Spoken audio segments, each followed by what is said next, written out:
امتحانات میں، آزمائشوں میں نمازیں نہیں چھوڑی جاتی، دکھوں میں، مصیبتوں میں نمازیں ترک نہیں کی جاتی۔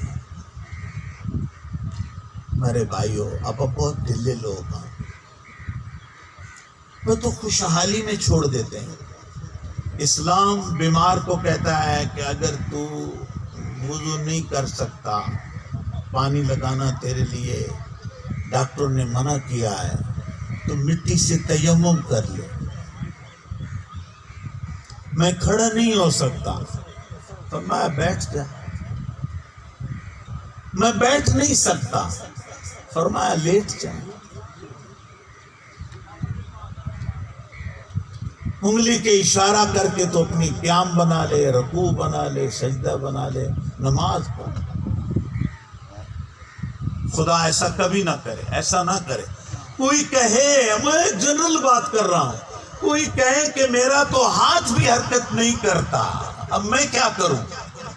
تو فرمایا چلو کوئی نہیں، آنکھ کے اشارے سے ہی اپنا نماز کا انداز بنا لے، خدا تیری نماز دیکھ رہا ہے۔ تو اس اتنی بڑی اہمیت والی نماز کہ نہ بیماری میں چھوٹ رہی۔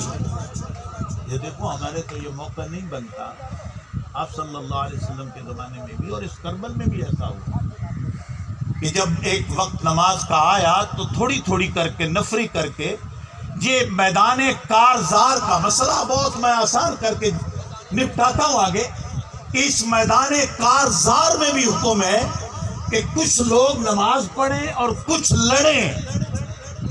جب وہ نماز پڑھ لیں تو وہ آ جائیں، اور جنہوں نہیں پڑھی وہ نماز پڑھنے کے لیے چلے جائیں۔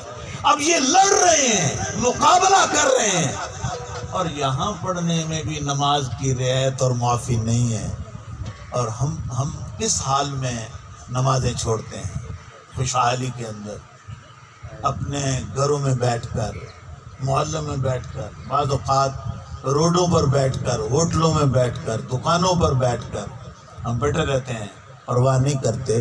اس پر وہ شاعر کہتا ہے کہ نماز پڑھندا ول سکھلائے واہ سید وڈے شانہ، واہ واہ، اور نماز پڑھیندی ویک کے تیری اج دھم پہ گئی اسمانہ، اور ویک کے جناب سجدہ آخری تیرا خوش پیا ہوندئی نانا، ویک کے سجدہ آخری تیرا خوش پیا ہوندئی نانا، پر چھوڑ نماز محب صدوامن عجب طور زمانہ۔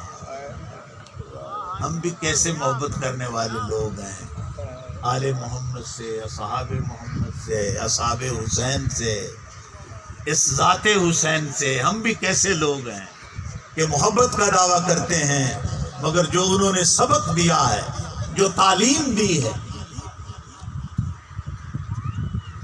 میں یہ کہنا یہ چاہتا تھا کہ جس کا بیٹا اس طرح کا نمازی ہو، پھر سنیے، جس کا بیٹا اس ڈھب کا نمازی ہو، جس کا بیٹا اتنی چنتا کا نمازی ہو، اس ماں کی نمازوں کا کیا عالم ہوگا؟ وہ ماں کتنی نمازی ہوگی۔